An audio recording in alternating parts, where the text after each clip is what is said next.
faced increasing difficulty accessing care, not enough beds to get admitted, looked after by overstretched staff in dangerous conditions without adequate resource. Mistakes that were rare are now becoming commonplace and routine. Not a week goes by where I have to shake my head and think, what has gone wrong with this patient's management? What pressure must my colleague be under in the hospital to do such poor care? I got involved about 18 months ago in making the documentary Sell-Off. We struggled to get it made, we struggled to get it financed. It's now freely available on YouTube, and I hope all of you will go away and watch it and spread the word. What I learned in that time was that the NHS is actually a very great institution. Not only is it very fair and very civilised, it's actually very efficient. But I also realised the great threat that the NHS faces.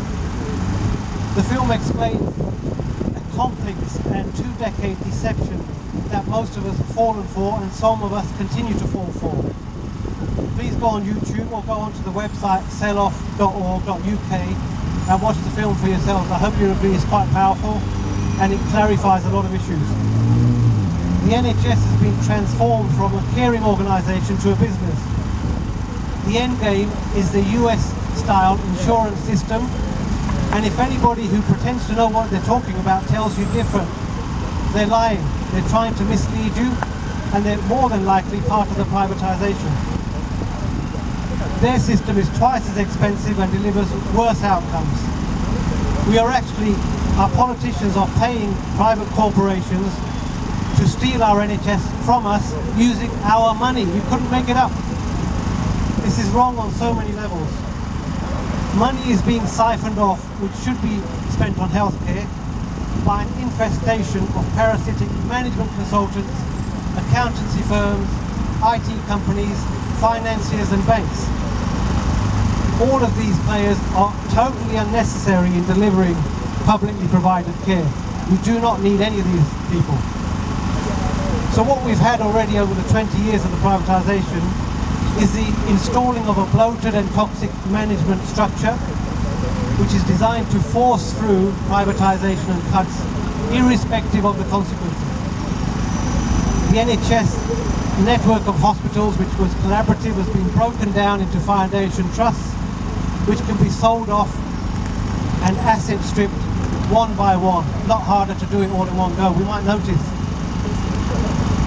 they've been saddled with PFI Wonga-style loans, which some are advocating the government removes from the hospital, but there is a danger that by removing the loans, this will free up the hospitals to be flogged off and sold for housing development. We've seen outsourcing starting with cleaning, catering, portering, and now we've got wholesale clinical services being outsourced. The care these people are providing is inadequate and inferior to what we were getting. So in order to achieve this, medical leadership has been displaced. New public management, as it's called, has been implemented across the public sector. People who raise concerns are systematically bullied and intimidated. Millions are being squandered on public relations exercises to cover up the damage that has been caused by privatisation. Our mainstream media, well, what can I say? This problem is going completely ignored.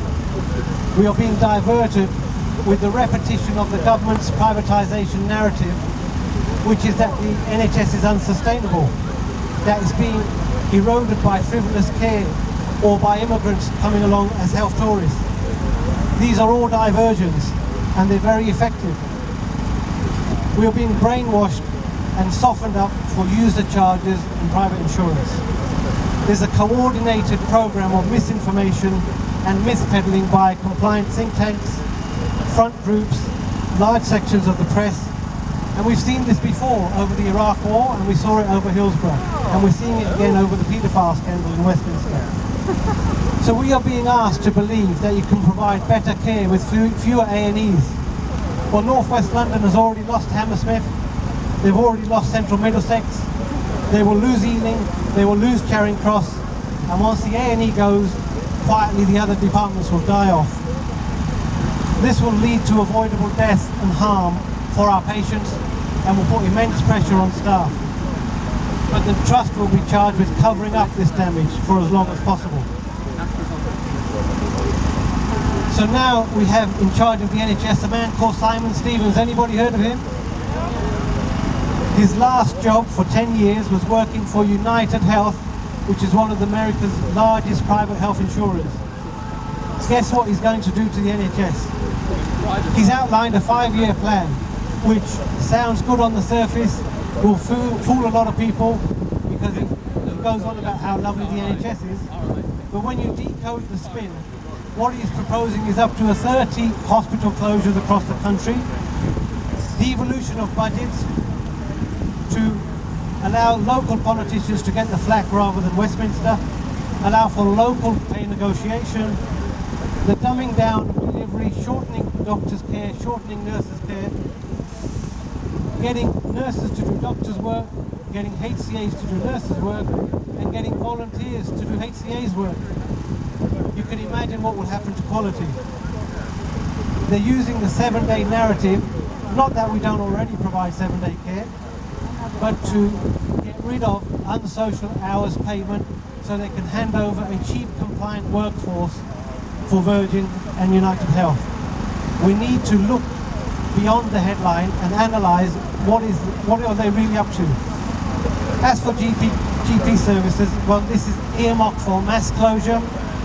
GPs will be herded into large federations, either by cuts to their funding or by regulatory burden through the CQC and other bodies.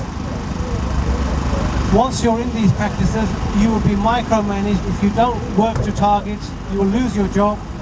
If you over-refer or you cost too much in your prescribing, well, then you'll be called in to see the manager.